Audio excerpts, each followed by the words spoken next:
वीर्यं करवावहै तेजस्विनावधीतमस्तु मा विद्विषावहै। ओम शांति शांति शांति।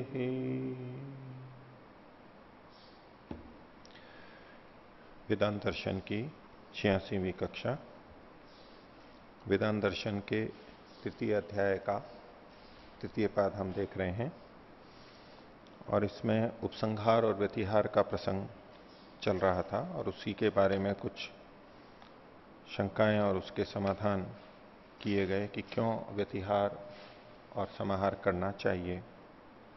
तो 45वें सूत्र तक हमने पिछली कक्षा में देखा था। वो पिछले पाठ में से किन्हीं को कुछ पूछना है तो पूछ सकते हैं। हाँ, 42 सूत्र के भाष्य में भाष्य की जो दूसरी पंक्ति है, हाँ, यतः सन्ति ही अनंताः परमात्मा गुणाः कथम कस्मिंश्चित् एकस्मिन् स्थले पठ्येरन्। तो इसमें कहा गया कि परमात्मा के गुण अनंत है, तो एक स्थल में कैसे पढ़े जा सकते। और भी एक वाक्य आता है कि परमात्मा के गुण कर्म स्वभाव अनंत है। तो ये जो गुण के विषय में प्रश्न था कि ये गुण तो सीमित दिखते हैं हमको, तो ये अनंत कैसे देख रहे। आपका कहना है कि गुण तो सीमित हैं, तो इन्होंने गुणों को अनंत क्यों लिख दिया है। तो गुणों की सीमितता जो आप सोच रहे हैं, कह रहे हैं, वो एक दृष्टि से ठीक है कि परमात्मा के गुणों का जहां वर्णन मिलता है, चाहे वेद हो, उपनिषद हो, दर्शन हो या अन्य श्लोक आदि में या किसी विद्वान योगी साधक के द्वारा कहे गए हों, कितने भी वो लिखे तो भी संख्या की दृष्टि से तो हम बांध सकते हैं उसको कि भाई इतने हैं, ये कुछ ना कुछ संख्या उसकी बैठेगी। बिल्कुल ही अनंत शब्द हो ऐसा तो नहीं कह सकते। तो इस दृष्टि से आपका कहना ठीक है कि इन्होंने अनंत क्यों कह दिया। अनंत शब्द होते, अनंत गुण है मतलब अनंत गुणवाचक शब्द हैं। यहां चूंकि पाठ की बात की जा रही है कि एक जगह परमात्मा के गुणों का पाठ किया गया, कुछ पाठ किए गए, कुछ शब्दों का पाठ किया गया, कुछ शब्दों का पाठ दूसरी जगह किया गया। तो प्रसंग प्रश्न में ये था कि ये जो शब्द हैं, इनको जितने ये जो हम व्यतिहार कर रहे हैं या उपसंहार कर रहे हैं, ये ना करके सारे गुणों को एक साथ क्यों नहीं पढ़ दिया गया। तो ये जो सारे गुणों का एक साथ पढ़ना है, ये शब्द की दृष्टि से कथन चल रहा था। तो चूंकि शब्द तो सीमित ही हैं, जितने परमात्मा के गुणवाचक शब्द हैं शास्त्र में कहे गए हैं वो तो सीमित ही हैं। तो उस दृष्टि से आपका प्रश्न उचित है कि उन सीमित संख्या वाले शब्दों को एक स्थान पर क्यों नहीं लिया जा सकता। लिया जा सकता है, अनंत तो नहीं है। तो अब हम इनके वाक्य की संगति इस ढंग से लगा सकते हैं कि वो अनंत का मतलब है बहुत अधिक। अनंत का मतलब शब्द की दृष्टि से कह रहा हूं मैं, परमात्मा के वाचक शब्द, विशेषण शब्द बहुत अधिक हैं। जब उनको लिखने लगे तो कम से कम कोई एक पुस्तक तो बनी जाएगी। ये आप कुछ हजार तो कह ही सकते हो ना, अब कुछ हजार कहेंगे तो भी एक पुस्तक बन जाएगी। जब इतने सारे एक जगह आ गए, उसका उपयोग कैसे होगा। करेगा तो फिर भी एक एक का ही, कुछ का ही, सबका तो कर नहीं सकता है। और वक्ता उन गुणों को लेकर के जो कहना चाहता है, केवल गुणों का वर्णन तो है नहीं। अगर किसी एक वस्तु तत्व का विवरण दिया जा रहा हो, इसमें क्या क्या चीजें हैं, क्या क्या गुण धर्म हैं, जैसे कि पानी में क्या क्या गुण धर्म है, उसका क्या स्वभाव है, बस ये वर्णन दिया जा रहा हो नाम नाम की, ये ऐसा है, ऐसा है, ऐसा है, ऐसा है, तब उस प्रसंग में कह सकते हैं कि हाँ सारी चीजें आनी है और इकट्ठी की जा सकती हैं। लेकिन वेद और वेद के मंत्रों का तात्पर्य मात्र गुणों का उल्लेख करना नहीं है। जहां जहां भी गुण आए हैं उसके साथ साथ भी इन गुणों से उसकी स्तुति करनी चाहिए, उसको पुकारना चाहिए, उसकी प्रार्थना करनी चाहिए, उसका स्मरण करना चाहिए। इस तरह की दूसरे निर्देश विधि वहां पर मिलेंगे। अब यदि सारे गुणों को एक साथ कर दिया जाए, अब वो व्यक्ति उसी को सुनता रहेगा। ठीक है, ईश्वर ऐसा है, ऐसा है, ऐसा है, ऐसा भी कह क्या ना, कहना क्या चाह रहे हैं। अब बहुत ज्यादा लंबा कर देंगे तो वो वाक्य ही नहीं बनेगा। कुछ 2, 4, 10 शब्द कहे, विशेषण कहे, फिर देखो परमात्मा की स्तुति करनी चाहिए, परमात्मा की स्तुति ऐसी करनी चाहिए, वो क्रियावाची शब्द आना चाहिए। मनुष्य की बुद्धि लगातार यही शब्द शब्द शब्द बोलते चले जाएं और क्रिया कहीं बाद में जाके आए तो हम उसका समन्वय नहीं कर सकते, हमारे लिए उपयुक्त नहीं है। तो अनंत शब्दों का वाक्य के रूप में प्रयोग बनाना, इकट्ठा करना, यानी बहुत अधिक शब्दों का एक साथ लाना हमारे वाक्यार्थ बोध की दृष्टि से संगत नहीं लगेगा। हम किसी का वाक्य का नाम लेने लगे, किसी ऐसा वाक्य बनाए अलग अलग व्यक्तियों के नाम बोलते हुए, ये सबके नाम बोलते चले जाएं। अब नाम तो सैकड़ों हैं, लाखों करोड़ों हैं, अरबों हैं, नाम बोलते चले जाएं, फिर अंत में जाकर के कहें कि ये सब मनुष्य हैं। वो नाम बोलते जा रहे हैं, वो नाम में ही लटक जाएगा बिल्कुल कि ये कहना क्या चाह रहे हैं, संबंध नहीं बनेगा, संगति नहीं बनेगी। तो अनंत यानी बहुत अधिक गुणों का एक साथ पढ़ा जाना उचित नहीं है, व्यवहार्य नहीं है, इसलिए नहीं पढ़े गए। इस तरह हम संगति लगा सकते हैं संख्या की दृष्टि से और शब्दों की दृष्टि से जहां तक देख रहे हैं।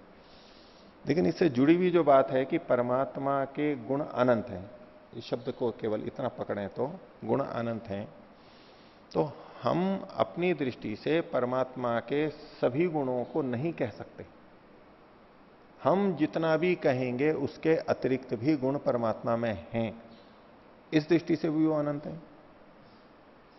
हमें कुछ शब्द मिल गए, वेदों के मंत्र मिल गए, ऋषियों ने बता दिया और हमने मान लिया कि परमात्मा में ये गुण हैं, लेकिन वो कितने गुण हैं और ज्यादा उसके अतिरिक्त भी हैं ये नहीं पता है हमें, हम बोल नहीं सकते, हम जानते नहीं। जितना भी कोई जानता है तो भी उससे ज्यादा और बच जाते हैं।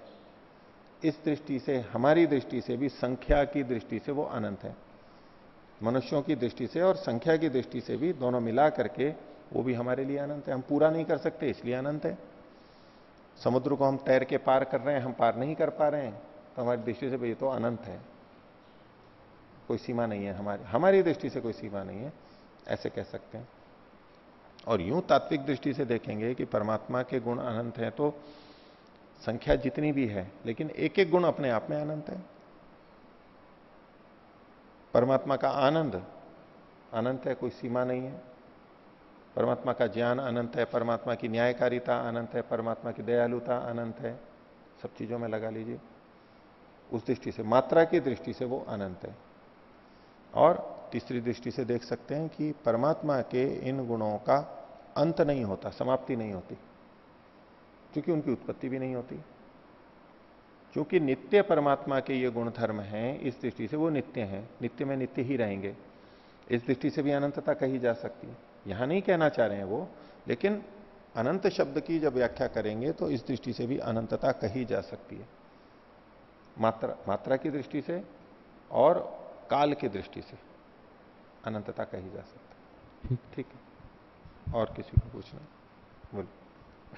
सूत्र संख्या 42, पृष्ठ संख्या 200। इसमें आचार्य जी जो ब्रह्ममुनि जी का भाष्य है, हाँ, उसी में जो प्रारंभ की 2 पंक्तियां हैं, उनमें उन्होंने तेषां परमात्मा गुणानां निर्धारणस्य एकस्मिन् स्थाने किल एतावत्तया प्रतिपादनस्य नियमो नियतिर् न संभवति, संभव नहीं हो सकता है क्योंकि वो अनंत है कहा है। किंतु जो भूमिका पूर्व पक्ष के रूप में उठाए हैं, वहां पर तो जितने जहां जहां पर भी शास्त्रों में परमात्मा के गुणों को कहा गया है, उपसंहार या व्यतिहार करने की बजाय उनकी एक जगह पर इकट्ठा करने की बात है, तो वो तो हो ही सकता है, तो उसका इसका प्रसंग तालमेल नहीं लगता। हाँ, वो थोड़ा सा अलग ढंग से व्याख्या हो गई। अगर भूमिका की दृष्टि से देखें कि भाई जितने पढ़े गए हैं सब जगह अलग अलग, उनको एक जगह भी तो पढ़ा जा सकता था, तो उस दृष्टि से है कि भाई इसमें तन निर्धारण अनियम, सूत्र की दृष्टि से अब देख रहा हूं, उसके निर्धारण का कोई नियम नहीं है। भाई ठीक है, और गुण भी ले लिए आपने, कितने गुण लेंगे आप? सारे लेंगे? तो इसमें जो लेखक है उसको आप बांध नहीं सकते, उसमें कोई नियम नहीं है कि इसको इतने ही गुण देने चाहिए। कोई एक व्यक्ति किसी वस्तु का या व्यक्ति का वर्णन करता है भिन्न भिन्न प्रसंगों में, और वो उसके भिन्न भिन्न गुणों को बता देता है परिचय देते हुए कि ये ऐसा है, और जिस समय परिचय दे रहा होता है वहां कोई नियतता नहीं होती है कि आपको ये सारे गुण इतने बताने ही हैं। उसमें तो अनियम है, आप 2 भी बता सकते हो, 1 भी बता सकते हो। विशेषणों से संकेतित करना है कि ये वो व्यक्ति है, ये इस गुण वाला। अनेक भी कर सकते हो, अधिक भी कर सकते हो। तो प्रतिपादन में कोई नियम नहीं है कि सारे एक साथ आने ही चाहिए तभी वर्णन होगा, ये कोई नियम नहीं है। क्यों सारे का आग्रह पूर्व पक्षी कर रहा है कि सारे एक साथ ही आए, क्यों चाहता है वो? इसमें कोई नियम नहीं है, कम और अधिक आप कर सकते हैं, स्वतंत्रता है उसमें। इसलिए ये आग्रह ठीक नहीं है कि सारे वहां पर आने चाहिए। और जैसा कि पहले वाले प्रश्न के उत्तर में भी मैंने बात रखी, यदि परिकल्पना करें कि सारे के सारे गुणों को एक साथ कर भी दिया जाए तो वाक्य कितना लंबा बनेगा? एक ही वाक्य में तो आने पड़ेंगे ना वो सारे के सारे शब्द। परमात्मा ये है, जैसे कि दूसरे नियम सारे के सारे ईश्वर सच्चिदानंद स्वरूप और ये है, उसी की उपासना करनी योग्य है, इस तरह का है, और उसी की उपासना करनी होगी। ये तो चलो कुछ ही शब्द हैं, हम संगति लगा लेते हैं। और अगर कोई बोला जा रहा है, बोले जा रहा है, सारे शब्दों को इकट्ठा कर देंगे, फिर उसी की उपासना करने, वो तो बाद में चला जाएगा, वो इधर ही उलझ करके रह जाएगा, वो व्यवहारिक नहीं है। और इतना सब कुछ बताने की आवश्यकता नहीं है। हमें उसको संकेतित करना है, वो कुछ विशेषणों से ही संकेतित हो जाता है, व्यक्ति ने पता लग जाता है। ठीक है, और गुण भी बताने हैं तो भिन्न ढंग से कर सकते हैं। अब किसी एक व्यक्ति को संकेतित करना है, आपको संकेतित करना है किसी को, तो कैसे करेगा वो? आपके सारे गुणों को बता के करेगा संकेतित? आवश्यक नहीं है। कुछ विशेषताएं ऐसी जो औरों से भिन्नता पैदा करती हो, उसको बता करके कह देंगे भी सोमशेखर जी ये हैं, और भी गुण है। दूसरा कोई अन्य व्यक्ति आपको संकेतित करना चाह रहा हो, बताना चाहता हो, वो भिन्न गुणों का वर्णन करते हुए भी आपको संकेतित कर सकता है, संदर्भ के अनुसार। आपके रंग रूप से कर सकता है, आपके ज्ञान के आधार पर कर सकता है, आपके निवास के स्थान पर कर सकता है, आपकी बोलचाल कैसी है कि जो ऐसा बोलते हैं वो हैं, जिनके ऐसे बाल हैं वो हैं, जिनकी कदकाठी ऐसी वो है, जिस दिन उन्होंने वो कार्यक्रम दिया था या प्रवचन दिया था वो हैं। अपने अपने प्रसंग से हम संकेतित कर सकते हैं। सबके सब करें ये आवश्यक नहीं है, क्योंकि थोड़े से भी काम चल जाता है उतने वहां पर अंश में। और जो आपको संकेतित कर रहे हैं उनमें अलग अलग व्यक्ति अलग अलग चीजों का प्रयोग करते हुए भी यदि एक से दूसरे को ले लेते हैं, कोई ले सकते हैं, यही उपसंहार व्यतिहार है। इसलिए एक जगह आने का कोई नियम नहीं है, इस तरह से हम इसको ले सकते हैं। ठीक है सर जी। दूसरा प्रश्न है, 40 और 41वां सूत्र का जो ब्रह्ममुनि जी ने व्याख्या किए हैं, सूत्रार्थ किए हैं, उसमें उन्होंने इस एक वाक्यता को करते हुए सूत्र क्रम को बदले हैं। पहले बाद वाला सूत्र का अर्थ किए हैं, फिर पहला वाला सूत्र का अर्थ किए हैं। क्या ये उचित है? हाँ, तो प्रश्न आपका इस तरह से बन रहा है कि 2 सूत्रों को एक बना दिया, एक वाक्यता करके एक साथ पढ़ा। सूत्र तो 2 ही मान रहे हैं। तो 40वां सूत्र था आदराद अलोपः, और फिर का उपस्थित अतद वचनात्, अतस्तद वचनात्, ये जो कहा गया। तो ये ठीक है कि इन्होंने एक वाक्यता बनाई और भाष्य करते हुए पहले उपस्थित अतस्तद वचनात् को लिया और उसके बाद में आदराद अलोपः को लिया, आगे पीछे कर दिया। तो प्रथम दृष्टया तो ये लगेगा कि इन्होंने सूत्र को बदल दिया। भाई ऐसा ही होता तो सूत्रकार भी आगे पीछे कर देते। ये केवल शैली का भेद है, उसमें कोई अंतर, अर्थ में तो कोई अंतर आएगा नहीं। और ये थोड़े भाष्यकार की अपनी शैली की स्वतंत्रता है, वो अधिक उसको सरल मान करके इससे अधिक स्पष्ट होगा, उन्होंने ऐसा कह दिया। इन 2 सूत्रों में आप देखेंगे आदराद अलोपः, ये तो उनकी प्रतिज्ञा हुई, और उपस्थित अतस्तद वचनात् ये हेतु के रूप में प्रस्तुत किया गया है, क्योंकि ऐसा है इसलिए ऐसा है। तो दोनों शैलियां हैं। सामान्यतया प्रतिज्ञा देने के बाद में हेतु को प्रस्तुत किया जाता है, जैसा कि पंचावयव की प्रक्रिया में होता है। लेकिन यदि कोई विपरीत भी करता है, पहले हेतु दे और फिर बाद में प्रतिज्ञा को कहे, वो भी लोक में देखा जाता है, खूब प्रयोग मिलेंगे, शास्त्रों में भी प्रयोग मिलेंगे। तो इसलिए आगे पीछे ये थोड़ा व्याख्याकार की अपनी स्वतंत्रता है। और इसको एक आप और अन्य ढंग से भी ले सकते हैं। यहां तो चलो 2 सूत्र हैं और उनमें क्रम में भेद किया गया। यदि एक ही सूत्र होता है और एक सूत्र में अनेक शब्द होते हैं, अनेक शब्दों में भी जब वहां अन्वय करते हैं ना, ये प्रश्न तो वहां भी उठाया जा सकता है कि जब सूत्रकार ने सूत्र की रचना में शब्द इस ढंग से लिखे हैं तो अन्वय अर्थ करते हुए आप पहले दूसरा शब्द ले लिया, फिर आगे वाला लिया, जिसको हम अन्वय नाम से बोलते हैं, शब्दों को आगे पीछे करके करना। तो ये क्यों, ये क्यों? जैसा लिखा है उसी तरह करना चाहिए। तो ठीक है, वैसा ही कर सकते हैं और वैसा करना चाहिए, उससे भी अर्थ आ जाता है, लेकिन समझने के लिए अन्वय किया जाता है। प्रधान जी ने प्रवचन में आपके कहा ही होगा, आपने सुना है ना कि अन्वय किन के लिए है? अपने गुरु जी का उद्धरण कर देते हुए बोलते हैं ना, वो अन्वय किन लोगों के लिए? मूर्खों के लिए। मूर्खों का मतलब है कम जानने वालों के लिए। और संस्कृत का श्लोक है, और संस्कृत अच्छी आती नहीं है तो कैसे अर्थ समझे? तो शब्द को आगे पीछे करके वाक्य रचना कर दिया। अब कविता और सूत्र तो ऐसे होते हैं जिसमें वाक्य की तरह से वैसे नहीं होता है, आगे पीछे होता है। उसका शब्द का सौंदर्य लाने के लिए, काव्य लाने के लिए आगे पीछे किया जाता है। अर्थ करते समय वो जो जानते हैं वो अपने आप जोड़ लेते हैं उसको, उनको समझ में आ जाता है। लेकिन जो भाषा से परिचित नहीं है उनको आगे पीछे करके सही जगह बैठा करके बताना पड़ता है, तो समझ में आता है।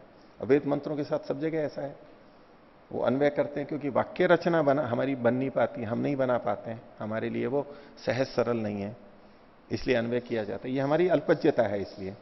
और जो जानते हैं उनको कुछ भी अंतर नहीं पड़ता, वो तो वैसा का वैसा ही स्वीकार कर लेते हैं। तो ये प्रश्न तो एक सूत्र पे भी हो सकता है। तो जैसे एक सूत्र में आगे पीछे करने में हमें दोष नहीं प्रतीत होता, आपको दोष नहीं लग रहा है, तो ऐसे जब दो सूत्रों की एक वाक्यता कर ली, किया जा सकता है, स्वीकार्य है, इसमें कोई अड़चन वाली बात नहीं है। हाँ ठीक है। और बोलिए। अच्छा जी, 42वें सूत्र में ये जो अंतिम दो शब्द हैं, पृथग्य अप्रतिबंध फलम, इसकी व्याख्या समझ में नहीं है। अंतिम पंक्ति 201 पृष्ठ पे। हाँ, तो ये पृथग्य प्रतिबंध है, मतलब पृथक ही, पृथक ही। तो अलग अलग कर लेंगे, जैसा कि इन्होंने भाष्य में आप देखिए 201 पृष्ठ पर पहली पंक्ति के अंदर तदृष्टे है पृथक ही फलम अप्रतिबंध। तो पृथग्य जो है ना, पृथग्य प्रतिबंध, तो पृथक ही अप्रतिबंध, ये तो तीन शब्द खोल दिए अलग। तो पृथक मतलब तो अलग, ही मतलब तो ही जैसे हिंदी में हम बोलते हैं, अप्रतिबंध उसका प्रतिबंध नहीं है। तो उसमें इन्होंने जो अन्वय किया है जिस ढंग से, तो पृथक ही फलम अप्रतिबंध, इसके फल का प्रतिबंध नहीं है। पृथक एव फलम अस्ति अप्रतिबंध।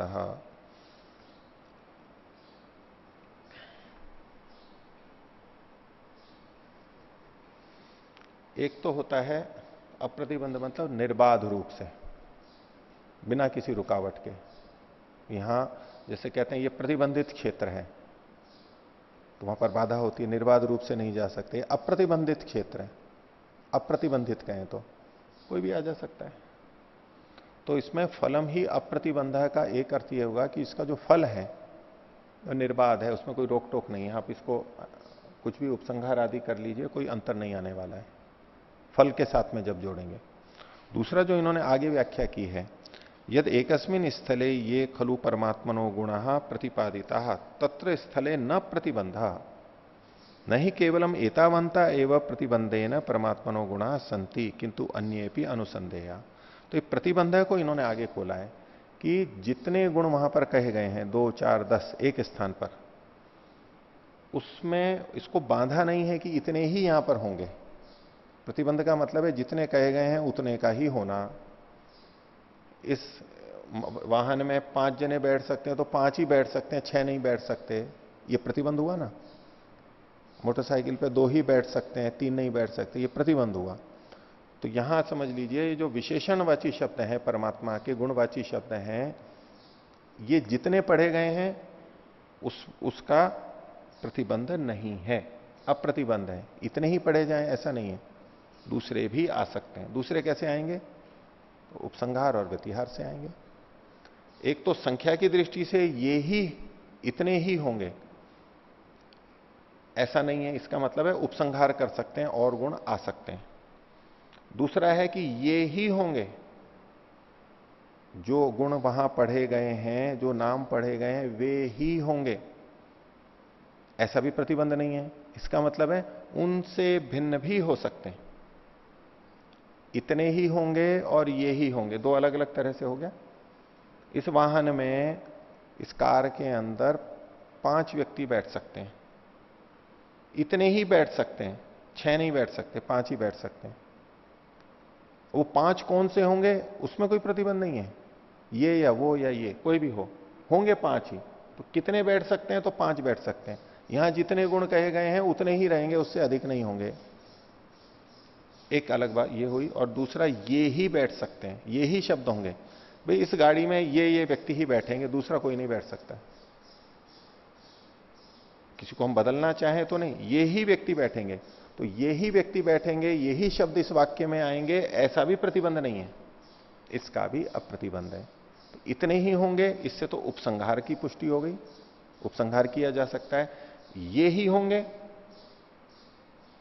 ये ही होंगे, संख्या तो वही है लेकिन बदल रहे हैं, इससे व्यतिहार को भी ले लिया गया है। ठीक। और हाँ। ये फल का यहाँ पे क्या मतलब है? हाँ, फलम। इन गुणों को बोलने से जो फल आता है, परिणाम आता है, वो समान है। ये व्याख्या थोड़े दूसरे ढंग से है। ऊपर जो इन्होंने लिखा, इन्होंने तयो उपसंहार व्यतिहारयो दिष्टे है तत्त स्थले पृथक एवं फलम अस्ति अप्रतिबंधा। फलम अप्रतिबंधा, ये जो अलग अलग स्थल हैं, आप उपसंहार और व्यतिहार जिन स्थानों पर किया गया है, जिन स्थानों पर उपसंहार और व्यतिहार किया गया है, उन स्थानों पर फल निर्बाध रूप से मिलेगा, फल में रुकावट नहीं आएगी, उपासना का जो फल है वो मिलेगा। उपसंहार व्यतिहार करने पर भी फल में प्रतिबंध नहीं है। अगर उपसंहार व्यतिहार किया है तो प्रथम दृष्टिया कहने लगेंगे ना, भाई फिर तो फल नहीं मिलेगा, क्योंकि आपने बदलाव कर दिया है। जिस फल की बात कही गई थी, जिन गुणों को लेकर के आपने उन गुणों को बदल दिया है, तो फल में भी फल नहीं मिलेगा, फिर बदलाव कर दिया। तो बोले नहीं, फल तो फिर भी मिलेगा, फल में कोई प्रतिबंध नहीं है, अप्रतिबंध है। ठीक है, तो आगे देखेंगे। तो वेदांत दर्शन के 3 अध्याय का 3रा पाठ हमारा चल रहा है, और पिछली कक्षा का अंतिम सूत्र हमने 45वां देखा था, जिसमें पूर्व पक्षी ने उपसंहार व्यतिहार पर एक आक्षेप किया है कि जब हम कहीं से दूसरे शब्द को ला रहे हैं, बदल रहे हैं, तो जो शब्द वहां पहले से हैं उनकी तो प्रधानता हो जाएगी, क्योंकि उनका वही स्थान है, वहीं पर ही वो है। और दूसरे जो आएंगे दूसरी जगह से, वो गौण हो जाएंगे, वो मुख्य नहीं कहलाएंगे। तो ये अंतर पड़ जाएगा, ये दोष आएगा, परमात्मा के गुणों में न्यूनाधिकता हो जाएगी, कोई कम और कम महत्व वाला, कोई अधिक महत्व वाला, ऐसा हो जाएगा। इस तरह से ये एक दोष दिखाया था। और इसी तरह से दूसरे ढंग से इसी दोष को अगले सूत्र में भी बता रहे हैं, फिर इसका समाधान आगे देखेंगे। तो 46वां सूत्र देखिए, इसकी भूमिका है पुनः पूर्व पक्षम दृढ़यति। ये जो अगला सूत्र है, ये पूर्व पक्ष को ही और पुष्ट करने के लिए कहा गया है। तो सूत्र है अतिदेशाच, अतिदेश के कारण से भी। अतिदेश मतलब अर्थ में बताएंगे ही, अतिक्रमण करके जो कथन किया जाता है, आदेश किया जा रहा है, दिष्ट किया जा रहा है, संकेत किया जा रहा है, उसके कारण से भी। वो अतिदेश किस तरह होता है वो आगे बताएंगे। खोल रहे हैं, अतिकृत्य देश, अतिक्रमण करके, जिसको हम अतिक्रमण कहते हैं। क्रमण मतलब तो चलना या गति करना, और अति का मतलब है सीमाओं का उल्लंघन कर जाना, ये अतिक्रमण कहलाता है। जितना वहां पढ़ा गया उसी को पढ़ना, तब तो अतिक्रमण नहीं कहलाएगा। और उसमें बदलाव कर दिया तो ये हमने जहां जो लिखा हुआ था उसमें बदलाव करने के कारण इसको अतिक्रमण कहेंगे। तो ये कहलाएगा अतिकृत्य देश है, अतिकृत करके, अतिक्रमण करके देश करना। देश को इन्होंने आगे खोल दिया निर्देश, अतिक्रमण करके निर्देश कर देना। अतिकृत्य देशो निर्देश अतिदेश, इसको यहां पर अतिदेश कहा। दूसरे ढंग से कर रहे हैं, उपरिष्टात निर्देशो अतिदेशो, ऊपर से कोई निर्देश कर देना अलग से। जो नियम बने हुए हैं वो चल रहे हैं, अब ऊपर से किसी ने और नया आदेश कह दिया कि नहीं यहां ऐसा करो, ये ऐसा करना चाहिए, तो ये उपरिष्टात, ऊपर से कोई अलग चीज थोप देना, ले आना, इसको भी अतिदेश कहेंगे। जो सामान्यतया नियम निर्देश चल रहे हैं उसमें ऊपर से कुछ कह दे, नहीं ये तो ऐसे होगा, नियमानुसार जो चल रहा है, किसी ने कहा यज्ञ में ये ऐसे ऐसे बैठना है, लेकिन अलग से बड़े अधिकारी ने कुछ निर्देश कर दिया, नहीं यहां ये होगा। अब ये निर्देश क्या हो गया, ऊपर से आदेश आया है, ऊपर से ये आया है, इसको भी अतिदेश के रूप से कहा। तो उपरिष्टात निर्देशो अतिदेश, ये दूसरा अर्थ हुआ, हम अलग से ले आए। और कह रहे हैं अन्य धर्म से अन्यस्मिन निर्देशो अतिदेश, अन्य धर्म का यानी गुण का किसी दूसरे स्थान पर निर्देश कर देना, इसको भी अतिदेश कह देते हैं। वहां जो शब्द नहीं था उसको ले आना, तात्पर्य इन तीनों का एक ही है लगभग। ने कहा अतिदेश, इसको उदाहरण के रूप में प्रस्तुत कर रहे हैं। सत्य काम आदि नाम अतिदेशात, सत्यकाम आदि गुणों का अतिदेश, अतिदेश से अन्यत्र उपरिष्टात पठनात्, अन्य स्थलों पर ऊपर से उसको वहां डाल देना, जोड़ देना, इससे भी पूर्व तो वर्तमानानाम धर्माणाम पूर्व विकल्प प्राथमिक भावो मुख्य भाव। तो ऐसा करने पर भी पहले से जो वहां पर विद्यमान है उन धर्मों का पूर्व विकल्प होगा, प्राथमिक भाव होगा, मुख्य भाव होगा। पश्चात अतिदिष्टानाम धर्माणाम गौण भाव, और जो बाद में आए हैं उनका गौण भाव ही होगा। इति दोष है, ये दोष आ जाएगा पूर्ववत अवतिष्ठते ही, जैसे पिछले सूत्र में कहा गया था, ये दोष वहां भी होगा। तस्माद उपसंहार व्यतिहारो अयुक्त हो, इसलिए उपसंहार और व्यतिहार नहीं करने चाहिए, न्यूनाधिकता का दोष आएगा। अब विभिन्न प्रसंगों में हम मनुष्यों के व्यवहारों में देख सकते हैं इसको, कि कहीं ठहरने के लिए 10 व्यक्ति आए हैं और उनके लिए व्यवस्था कर दी है, ये कमरे दे दिए उनको। अब ऊपर से 2-3 जने और आ गए, बोले इनको भी रखो। अब वहां कमरे के अंदर बिस्तर की मान लो न्यूनता है या तख्त की न्यूनता है, तो वहां नीचे सुलाना हुआ तो नीचे कौन सोएगा वहां पर, किसको सुलाना चाहिए युक्ति से? व्यक्ति समान है, व्यक्तियों में भेद मत कर लेना, नहीं तो वो कहेंगे नहीं जी बड़े व्यक्ति को ऊपर सुला दो, छोटा नीचे सो जाएगा। व्यक्ति समान है। अब किसको होगा? जो बाद में आया है उसको सहन करना पड़ेगा, क्योंकि पहले वाले तो वहां पर थे ही, वो तो पहले से तय ही थे, जिनका आरक्षण था वो तो थे ही। और जो बाद में कोई आ गया और बोले चलो इसको भी कर लो, वो कहे जी मेरे को भी सीट दो अब बराबर। तो भाई हम तो पहले से आए हुए हैं, हमारा आरक्षण है, अब आप हमारे को नहीं कर सकते। हाँ, उसका अगर पहले होता तो वो स्वीकार्य हो जाता। अब अगर कोई दूसरा आया है तो बैठेगा तो वो किनारे पे बैठेगा थोड़े से, उसका गौण भाव तो रहेगा ही। भोजन बना हुआ है जिनके लिए पहले से निर्धारित है, इतने व्यक्ति हैं, और फिर और 5-10 अतिथि आ गए, तो अब क्या करेंगे? अब ठीक है हम बराबर करके भी ले लेते हैं, लेकिन सामान्य दृष्टि से अतिथि हैं तो भाई जो बिना कहे आए हैं तो ठीक है, जैसा है वैसा बचेगा वो ले लो, और क्या है, गौण भाव तो वहां पर प्रसक्त तो होगा ही। तो इसी तरह से जो वहां पर मुख्य हैं उसमें जो अतिदेश करके ऊपर से और कह दिए गए हैं उनको मुख्य स्थान नहीं दिया, उनको नहीं होगा, उनकी फिर मनमर्जी नहीं चलेगी। अब एक सीट के ऊपर बस के अंदर 3 जने बैठते हैं और बैठते हैं, और जो पहले से बैठे हुए हैं तो फिर भी आग्रह कर सकते हैं कि मैं यहीं बैठूंगा, और ये जो बाद में आए हैं उनको तो जैसा मिला है बैठना पड़ेगा। वो पहले तो आ जाए फिर कहे कि नहीं मेरे को तो यहां दो और आप थोड़ा उधर खिसको और मेरे को पूरी जगह दो और मैं खिड़की पे बैठूंगा, अब ये उसका अधिकार नहीं बनता। वो गौण भाव को तो प्राप्त होगा ही। कक्षाओं में भी होता है, वो कई बार उससे विपरीत भी हो जाता है कि जो विद्यार्थी शुरू से बैठ रहे हैं, मुख्य रूप से जिनके लिए पाठ चलाया, अब बीच में कोई आ गया और बोले कि मैं भी पढ़ना चाहता हूं, बैठा लिया उसको, और बैठाने के बाद में वो वहां पर मुख्य बन बैठा। वो बोले जी मेरे प्रश्नों का उत्तर होना चाहिए, मेरे को समय दिया जाना चाहिए, और वो इतना करने लगे कि पहले वालों को बाधा होने लग जाए। अब दोनों उनमें से क्या निर्णय करेंगे? जो पहले से बैठ रहे हैं उनके अनुसार ही चलेगा, उनका मुख्य भाव है, पहले से है। ये तो अतिदेश करके बाद में आया है, उसकी गौणता तो होगी ही, माननी ही पड़ती है, उचित है, न्याय संगत है। इस दृष्टि से इसने कहा कि परमात्मा के गुणों में आप ये उपसंहार व्यतिहार करेंगे तो गौण मुख्य भाव हो जाएगा, और ये तो गलत है। सब समान, परमात्मा के तो सभी गुण अद्भुत हैं और सभी अच्छे अच्छे हैं, तो क्यों गौण मुख्य भाव करो? तो ऐसे इस ढंग से ही उसने दोष दिखाने का प्रयास किया। हो गया? अब इसका समाधान कर रहे हैं 47वां सूत्र। इदानीम उत्तरयति, अब इसका उत्तर देते हैं। सूत्र है विद्यैव तो निर्धारणात्, विद्या एव तो निर्धारणात्।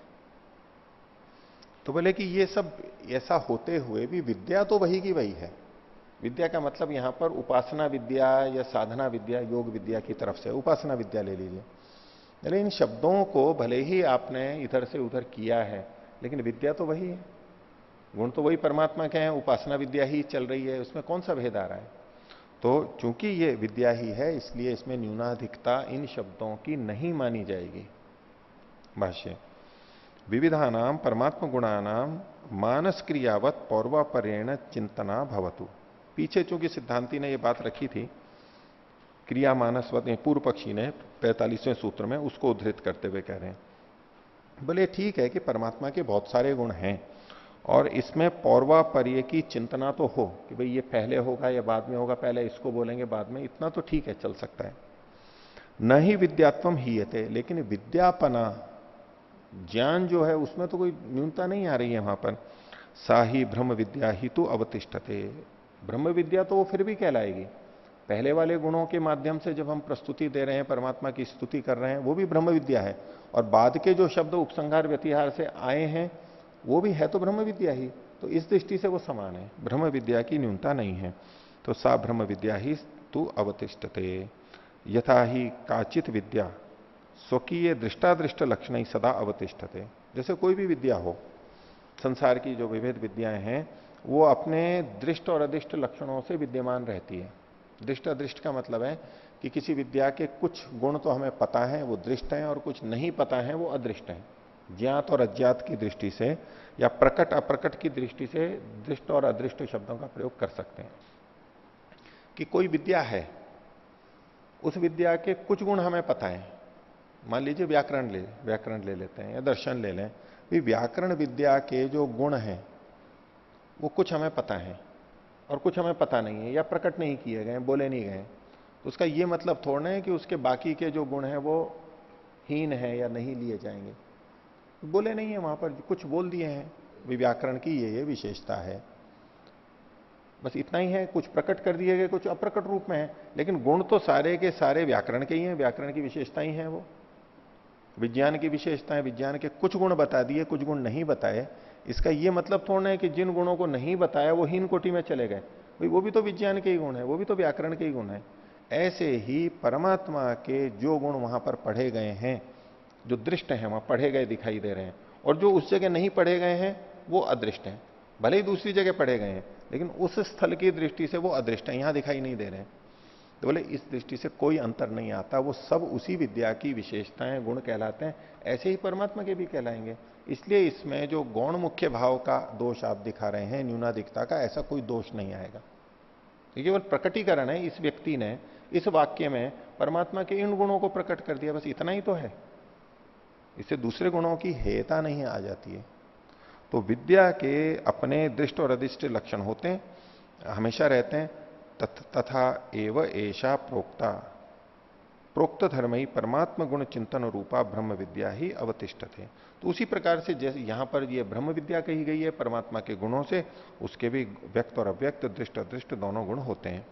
न विद्यात्वाच्यवते, विद्यात्व से कोई भी धर्म च्युत नहीं होता है, वो सब परमात्मा की विशेषता को बता रहे होते हैं। कुतः, क्यों ऐसा है? तो कहा निर्धारणात्, हेतु दिया।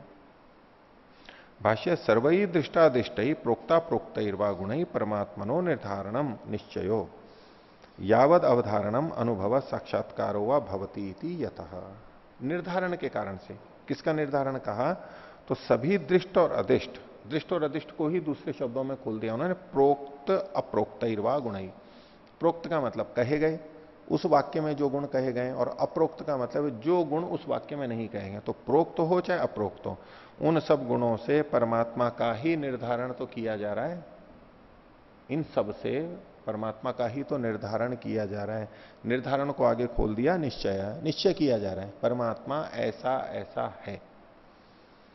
निश्चय को और आगे खोल दिया यथावत धारणम, अच्छी प्रकार से जैसा वो है वैसा धारण करना। इस गुण से भी परमात्मा को यथावत धारण किया जा रहा है, इस विशेषण से, इस शब्द से भी परमात्मा को यथावत धारण किया जा रहा है।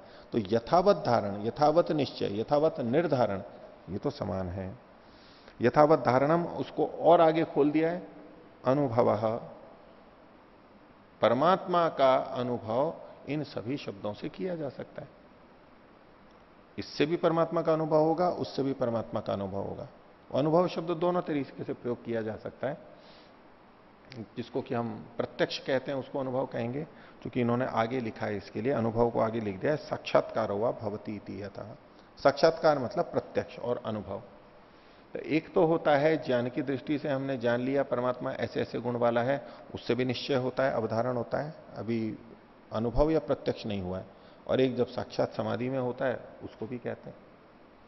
और इसमें भी ज्ञान की दृष्टि से बहुत भिन्नता रहती है। प्रथम दृष्टिया जब हम किसी शब्द को लेते हैं तो एक अलग थोड़ा सा ज्ञान हुआ, विचारते विचारते शब्द तो वही रहता है लेकिन उसका अर्थ बहुत गंभीर होता चला जाता है। तो जब अर्थ की गंभीरता आ जाती है तो यूं लगने लगता है जैसे कि ये प्रत्यक्ष हो रहा है, ऐसा कि बिल्कुल प्रत्यक्ष हो रहा है, जबकि है वो ज्ञानात्मक ही। प्रत्यक्ष वैसा नहीं है, जो अनुभव होता है वो नहीं है, लेकिन लगने ऐसा लगता है जैसे कि ये अनुभव हो रहा है। इसलिए देखो इन शब्दों को इन्होंने कहा निर्धारणम, निश्चय, यथावत धारणम, अनुभव, साक्षात्कार होगा। अलग अलग भी ले सकते हैं और इसको एक मिला करके भी ऐसा प्रतीति कर सकते हैं। तस्मात् तत्र पौर्वापर्यम न दोषार्हम। तो अगर वहां पर पूर्वापरता मान भी ली जाए कि पहले इसको बोलेंगे फिर आगंतुकों को बोलेंगे, उपसंहार वालों को बोलेंगे, तो भी इसमें कोई न्यूनाधिकता नहीं है। ये सब परमात्मा के निर्धारण निश्चय के लिए ही है, विद्या की तरह। तो विद्या एवतु निर्धारणा, विद्या है, ब्रह्म विद्या है, परमात्मा का ही इन सबसे निश्चय होगा, इसलिए कोई ये दोष नहीं है। आगे 48वां सूत्र एक और हेतु दे रहे हैं, दर्शनाच्च। पीछे निर्धारणात् था, दूसरे दर्शनाच्च। भाष्य, यथा यथा ही परमात्मनो गुणाश्चिंत्यन्ते तथा तथा तस्य परमात्मनो दर्शनम साक्षात्कार प्रवर्धते। यच्चोक्तम पूर्वमेव लिंग भूयस्त्वात् तद्धि बलीयः। बोले जैसे जैसे परमात्मा के गुणों का चिंतन किया जाता है वैसे वैसे परमात्मा का दर्शन यानी साक्षात्कार बढ़ता जाता है। अब ये दर्शन और साक्षात्कार दोनों ही दृष्टियों से देखना चाहिए। एक तो ज्ञान की दृष्टि से, जितना जितना हम जानते चले जाते हैं उतना उतना हमें ये बोध होता है मैं परमात्मा को और अधिक जान रहा हूं, मैं परमात्मा को और अधिक जान रहा हूं। अब यूं तो 8-10 शब्दों का जब हम ज्ञान कर लेते हैं शुरू शुरू में परमात्मा के बारे में, बच्चों को करा देते हैं तो भी लगता है ना हाँ परमात्मा को जान लिया मैंने। एक सामान्य व्यक्ति को पानी के बारे में बताएं कि देखो पानी ऐसा ऐसा होता है, ऐसा तरल होता है, प्यास बुझती है, जान लिया पानी को? हाँ जी जान लिया पानी। गाय को दिखाया ये गाय है, इस रंग वाली है, देखो 4 पैर वाली है, घास खाती है, दूध देती है, हाँ ये जान लिया गाय को। प्रतीति यही होगी कि गाय को जान लिया है। लेकिन अब एक शरीर शास्त्री या चिकित्सा शास्त्री उसको जानेगा, इसी तरह पानी को रसायन शास्त्री जानेगा या भौतिकविद जानेगा। जान तो वो भी रहा है लेकिन वो पानी को और अलग ढंग से जान रहा है। तो परमात्मा के भिन्न भिन्न गुणों को करते करते करते जान उसी को रहे हैं, लेकिन हम और अधिक अच्छी तरह जानने लगते हैं।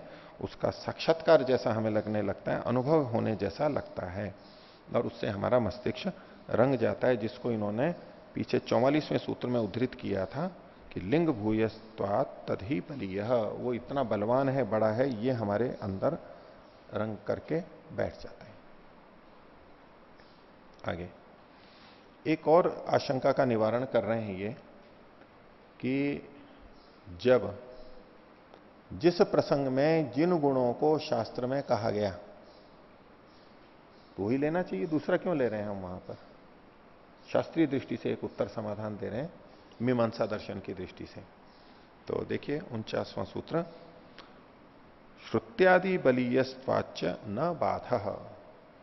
श्रुति आदि के बलीयस्तु के कारण से, उनकी बलवत्ता के कारण से, इसलिए भी कोई बाधा नहीं है। जब हम ये कहते हैं कि यहां जो गुण पढ़े गए हैं उन्हीं का ग्रहण होना चाहिए, हम किस आधार पर कहते हैं? प्रकरण के आधार पर कहते हैं। यहां प्रकरण में यही पढ़ा गया है तो यही लेना चाहिए। और जो श्रुति लिंग वाक्य प्रकरण स्थान और समाख्या मीमांसा दर्शन की दृष्टि से, तो श्रुति लिंग वाक्य और प्रकरण, तो प्रकरण तो चौथे स्थान पे आ रहा है। हम कहते हैं भाई प्रकरण यही है तो यही लेने चाहिए। ये कहते हैं कि श्रुति और लिंग है ये प्रकरण से बलवान होते हैं। अब दूसरी जगह पे परमात्मा के गुण कहे गए हैं तो वहां से हमें श्रुति और लिंग से पता है कि ये गुण परमात्मा के हैं, ये हमारे को निश्चय है। तो श्रुति प्रमाण के आधार पर वो यहां वहां से उठ के यहां पर आ सकते हैं, लिया जा सकता है। आप प्रकरण के आधार पर उनको रोक नहीं सकते हो। हम कहें कि नहीं प्रकरण यही है, इसी को ही लेना चाहिए, दूसरे गुण नहीं लेने चाहिए, तो केवल प्रकरण के आधार पर आप श्रुति में, अन्यत्र श्रुतियों में जो परमात्मा के गुण कहे गए उनको रोक नहीं सकते हो यहां आने से। जिन्होंने इस ढंग से व्याख्या की चूंकि श्रुति और लिंग प्रकरण की अपेक्षा बलवान होते हैं, इसलिए वो गुणधर्म यहां पर आ सकते हैं। एक और तरीके से इसकी पुष्टि की जा रही है शास्त्र की, ऐसा किया जा सकता है उपसंहार और व्यतिहार। भाष्य देखिए, यत प्रकरणे यैर गुणैर युक्त परमात्मा प्रतिपादिता, जिस प्रकरण में जिन गुणों से युक्त परमात्मा का प्रतिपादन यानी वर्णन किया गया है, तत्र प्रकरणे उस प्रकरण में तहिरेव गुणै ही परमात्मा लक्ष्य कर्तव्य है। परमात्मा को संकेतित करना हो तो उन्हीं गुणों से करना चाहिए उस प्रसंग में। नहीं तत्र उपसंहार व्यतिहार कर्तव्य, उपसंहार व्यतिहार ये नहीं करने चाहिए। अग्रह से अन्यथात्वे अन्यत वक्तव्यम इदमपि अस्ति। तो इसमें पीछे से ये देखिए, उपसंहार व्यतिहारो कर्तव्यो इति अग्रहस्य, अग्रहणस्य या तो आना चाहिए, इति आग्रह से है ये, ठीक है। ये जो आग्रह है कि न ही तत्र उपसंहार व्यतिहारो कर्तव्य, उपसंहार व्यतिहार नहीं करना चाहिए, इस आग्रह का अन्यथात्व यानी इसके खंडन में, इसको निरस्त करने के लिए अन्यत वक्तव्यम इदमपि अस्ति, इसको इस ढंग से भी निरस्त किया जा सकता है। ये आग्रह कि यहां पर यही होना चाहिए, इस आग्रह को दूसरे ढंग से भी निरस्त करते हैं, खंडन कर सकते हैं। क्या? यत प्रकरणा श्रुत्यादि नाम बलीयस्त्वम अस्ति, प्रकरण की अपेक्षा श्रुति आदि का बलीयस्त्व है, बलवत्ता है।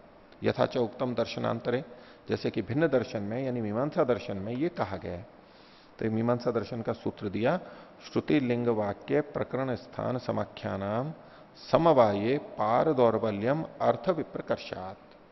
यहां पर ये जो 6 शब्द गए हैं, श्रुति, लिंग, वाक्य, प्रकरण स्थान और समाख्या, इनके विस्तार में तो नहीं जाते, पर यहां हमारे को देखना है एक तो प्रकरण जो कि चौथे स्थान पर आए, श्रुति, लिंग, वाक्य और प्रकरण, और प्रकरण से पहले श्रुति और लिंग आए हुए हैं। तो इनके समवाय में जब ये एक ही जगह पे उपस्थित हो रहे हो, ये सब अपने आप में प्रमाण है, किसी चीज के निर्धारण के लिए इनको प्रमाण के रूप में प्रस्तुत किया जा सकता है, 6 प्रमाण है। लेकिन जब एक ही जगह पे 2 चीजें उपस्थित हो रही हो तो उनका समवाय हो, तो पार दौर्बल्यम, इसमें जो पर वाला है, बाद वाले हैं, उनकी दुर्बलता होती है। पहला बलवान है, दूसरा उससे कमजोर है, तीसरा दूसरे से भी कमजोर है, पहले दूसरे दोनों से कमजोर है, और चौथा प्रथम तीनों से कमजोर है, और पांचवा चौथे से भी कमजोर है। ये पार दौर्बल्यता है, बाद वाला दुर्बल होता है। पार दौर्बल्यम, पर वाले की दुर्बलता होती है। क्यों? अर्थ विप्रकर्षात, अर्थ के दूर होने के कारण से। विप्रकर्ष कहते हैं दूरी होने से, उससे वाक्य से जो अर्थ निकाल रहे हैं उसमें अर्थ निकलने में देरी होती है। श्रुति से जो अर्थ आता है वो सीधे सीधे एकदम आ जाता है, लिंग से जो आता है तो पहले श्रुति निकल्पित करनी पड़ती है, फिर अर्थ आता है, जैसा कि अर्थ संग्रह में हमने देखा, और आगे मीमांसा दर्शन में इस बिंदु, इसके ऊपर काफी चर्चाएं चलेंगी। तो चूंकि बाद वालों से अर्थ आने में देर होती है, काल की दृष्टि से, प्रक्रिया की दृष्टि से, इसलिए उसकी दुर्बलता है। जिससे जितना शीघ्र अर्थ ग्रहण होता है उसको उतना बलवान माना गया है। तो इस दृष्टि से बाद वाले दुर्बल हैं, पहले वाला बलवान है।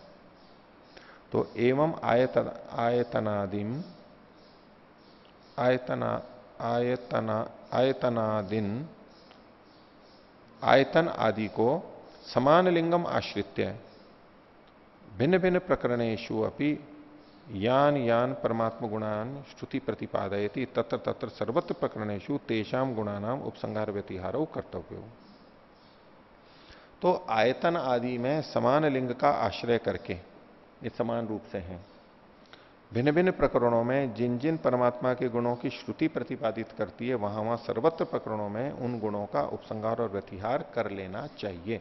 ये तो इनकी प्रतिज्ञा है। क्यों कर लेना चाहिए? तत्त प्रकरणापेक्षया श्रुतेर लिंग से च बलीयस्त्वात्, उन प्रकरणों की अपेक्षा श्रुति और लिंग के बलवान होने से। तो जब श्रुति कह रही है तो उसको उठा करके यहां भी लाया जा सकता है, उसमें कोई निषेध नहीं होना चाहिए। इन्होंने एक अलग ढंग से संगति लगाई है। तस्मात् न बाधा अतः प्रकरण प्रतिबंधो नास्ति, इसलिए प्रकरण का प्रतिबंध नहीं है कि इस प्रकरण में जिन गुणों को कहा गया है वो ही शब्द यहां पर रहने चाहिए, दूसरे भी आ सकते हैं श्रुति की बलवत्ता होने से। हो गया। आगे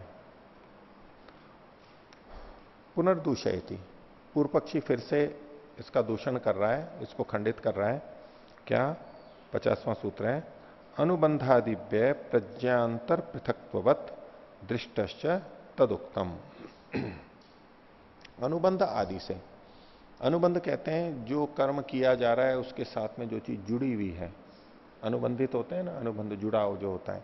तो यहां फल को अनुबंध के रूप में माना जाता है कि ये कर्म किया है तो फल तो इसके साथ साथ ये आएगा ही, जुड़ा हुआ ही है उसके। तो अनुबंध आदि के प्रज्ञांतर पृथक्त्ववत्, अलग अलग तरह के जो कर्म होते हैं, प्रज्ञाएं होती, प्रज्ञा मतलब ज्ञान, वो चूंकि ज्ञान के भेद से फल का भेद होता है, ऐसे ही उपासना के भेद से उसके फल में भी भेद होगा, होना चाहिए। कहना ये इस तरह से चाहते हैं कि अलग अलग शास्त्रों में अलग अलग गुणों को लेकर के जो उपासना का विधान किया गया है परमात्मा का, उनका फल भी अलग अलग होना चाहिए। अलग अलग गुण हैं, शब्द हैं, तो अलग अलग ही फल भी होना चाहिए। भिन्नता है तो भिन्न ही फल आना चाहिए। एक जो प्रथम दृष्टिया हम सबको प्रतीत होता है। और इसकी पुष्टि के लिए विभिन्न कर्म, कर्मकांड आदि कर्म, अलग अलग कर्म किए जाते हैं। बहुत सारे जो कर्मकांड के कर्म हैं उनके सबके अलग अलग फल बताए गए हैं। तो कर्म के भेद से फल में भेद आता है, ये सामान्य नियम युक्ति से हमें समझ में आता है। और वही बात जब हम इस उपासना प्रकरण में भी लगाते हैं तो हमें लगता है कि ये जो अलग अलग शब्दों का प्रयोग किया गया है, अलग अलग मंत्रों का प्रयोग किया गया है, तो इसका फल भी भिन्न भिन्न होना चाहिए। और जब हम ये स्वीकार कर लेते हैं कि भिन्न भिन्न शब्द हैं और भिन्न भिन्न फल होगा, तो अब उपसंहार और व्यतिहार में दोष सिद्ध होने लगेगा।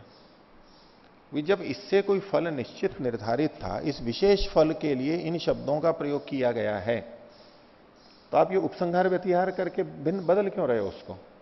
एक विशेष फल के लिए जब ये इन शब्दों का प्रयोग किया गया है, तो अगर आप इसमें हेरफेर कर दोगे तो फल में भी बदलाव आ जाएगा। क्योंकि हमें वो फल प्राप्त करना है, तो इसको, इन गुणों को परिशुद्ध रूप से ऐसा ही रखना चाहिए। ये एक प्रथम दृष्टिया मानस बनेगा।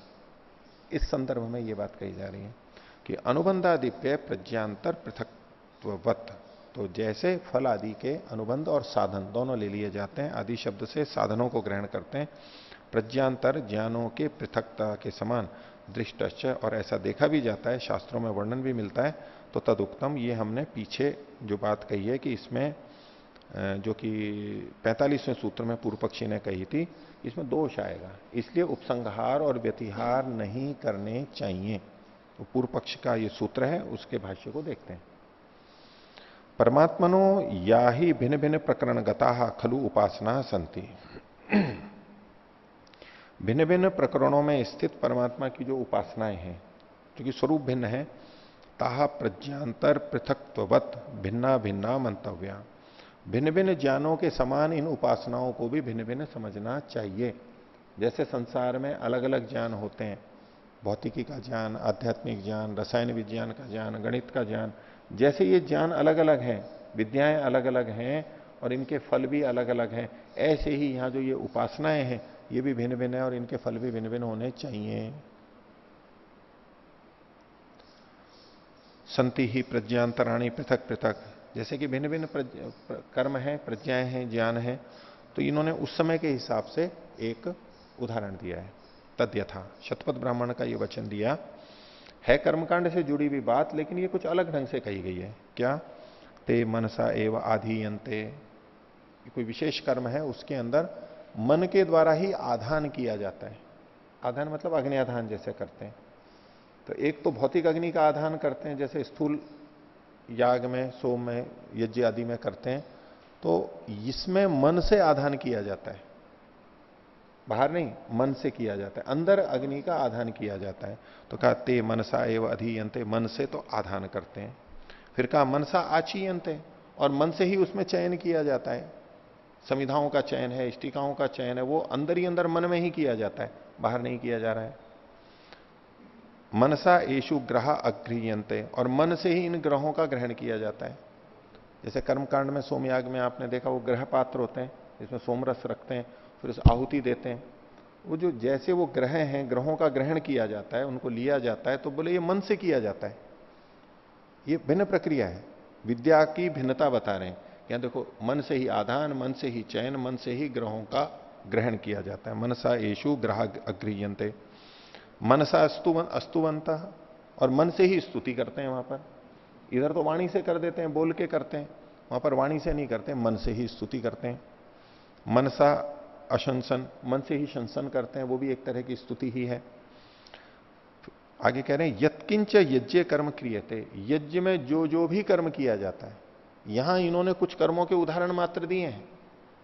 ये जो आधान, चयन और ग्रहों का ग्रहण और स्तुति और शंसन है, ये कुछ उदाहरण दे दिए हैं।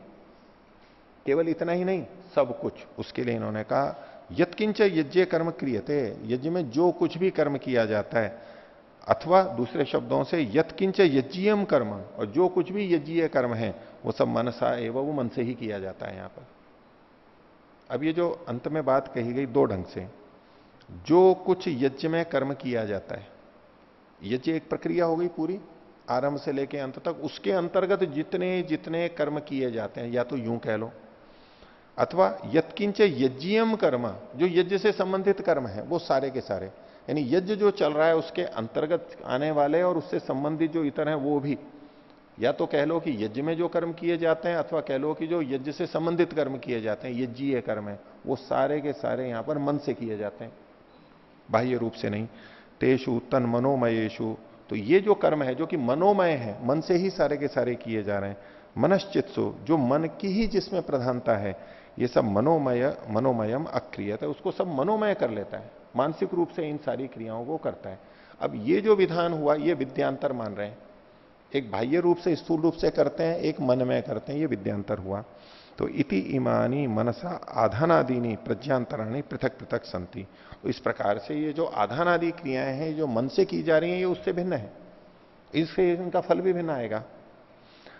तदवद भिन्न भिन्न प्रकरण कथा उपासना भी भिन्न भिन्ना स्युः, उसी प्रकार से अलग अलग प्रकरणों में कही गई उपासना भी भिन्न भिन्न होवे। क्यों होवे? अनुबंधादिभ्यो हेतुभ्य है, अनुबंध आदि हेतुओं से। अनुबंध को आगे खोल रहे हैं। अनुबंध फलम, अनुबंध का मतलब है फल। अनुबंधित बसें होती हैं, इसका इससे अनुबंध हो गया है। अनुबंध को क्या बोलते हैं? इससे टाई हो गया है, कॉन्ट्रैक्ट। हाँ, कॉन्ट्रैक्ट करते हैं, अनुबंध हो जाता है ऐसे। तो फल तो क्रिया के साथ में अनुबंध है, उसका कॉन्ट्रैक्ट है कि कर्म होगा तो फल तो आने ही वाला है, ये तो होना ही है, बंधा हुआ है, ये इसको अनुबंध कहते हैं, पीछे पीछे बंधा हुआ है, ये अनुबंध कहलाता है। तो अनुबंध का मतलब है यहां पर फल। आदि शब्देन साधन प्रकारों अपि गृह्यते, जो आदि कहा उससे जो साधन और प्रकार हैं, विधियां हैं, उसका भी ग्रहण किया जाता है। देखिए शब्द से देखो कितना लगता है कि फल शब्द को अनुबंध शब्द से जोड़ दिया इन्होंने। नहीं तो हमारे मन में आ जाता है हमने ये कर्म किया है तो कोई फल तो पता नहीं मिलेगा या नहीं मिलेगा, कोई फल का नाम ही अनुबंध है, वो तो जुड़ा हुआ रहेगा ही, जाना ही कहां है वो। यहां मिले ना मिले एक अलग बात है, लेकिन वो तो मिलना ही है, अनुबंधित है, वो तो बंधा हुआ है। यदंग दाशुषे तम अग्ने भद्रम करिष्यसि, तो दान देने वाले का तो भद्र करेगा ही, ये तो अनुबंध है उसका, ये अनुबंधी तो है परमात्मा का, वो तो जुड़ा हुआ ही है। अनुबंध शब्द से फल का ग्रहण किया। आगे तो यथा ही यज्ञीय कर्मणि प्रज्ञांतराणि प्रयुज्यन्ते, जैसे यज्ञीय कर्मों में भिन्न भिन्न प्रज्ञांतर यानी भिन्न ज्ञानों का को प्रयोग किया जाता है, तथा परमात्मनि बहुविध उपासना प्रयुज्यन्ते, ऐसे परमात्मा के प्रसंग में भी तरह तरह की उपासनाएं की जाती हैं, अलग अलग ढंग से करते हैं। तो ताहवी से परमात्मा दृष्टो भवति, उन क्रियाओं से, उन उपासनाओं से वो परमात्मा दृष्ट होता है, यानी ज्ञात होता है, उसका साक्षात्कार होता है। तदेतत् उक्तम भवति, तदेतत् उक्तम भवति, जैसा कि पीछे कहा गया, पूर्व विकल्प प्रकरणात्। तदुक्तम जो सूत्र में कहा गया है उसी को व्याख्या कर रहे हैं कि हम पहले कह भी चुके हैं। किस तरफ संकेत है? 45वें सूत्र की तरफ, कि पूर्व विकल्प प्रकरणात् स्यात् क्रिया मानसवत्, तो इसमें न्यूनाधिकता हो जाएगी। इति पूर्व पक्ष सूत्रे, जब ये मान लिया कि इन सब उपासनाओं के फल अलग अलग हैं, उपासनाओं का स्वरूप अलग अलग है तो इनके फल भी अलग अलग हैं। जैसे कि कर्म कांड के कर्म अलग अलग होते हुए उनके फल अलग अलग हैं, तो उसमें न्यूनाधिकता तो माननी ही पड़ेगी ना। फल के अनुसार जिसका फल अधिक है वो बड़ा है, जिसका फल कम है वो न्यून होगी। तो फल को अगर इस तरह भिन्न भिन्न करेंगे तो न्यूनाधिकता तो आ ही जाएगी। और जब न्यूनाधिकता आएगी, इस कर्म का ये फल है तो वो विशिष्ट कर्मों के विशिष्ट फल हैं, बंधे हुए हैं वो उसके साथ में, इसके साथ ये होगा, इसके साथ ये होगा। तो ऐसे में उपसंहार और व्यतिहार नहीं करना चाहिए। मूल जाके तात्पर्य यहां पर आ रहा है उनको कि आप जो भेद कर रहे हो तो फिर तो सब गड़बड़ हो जाएगी। तो ये इसका पूर्व पक्ष का कथन हुआ, इसका उत्तर अगले सूत्र से देंगे। तो आज का पाठ इतना ही रखते हैं। प्रणव।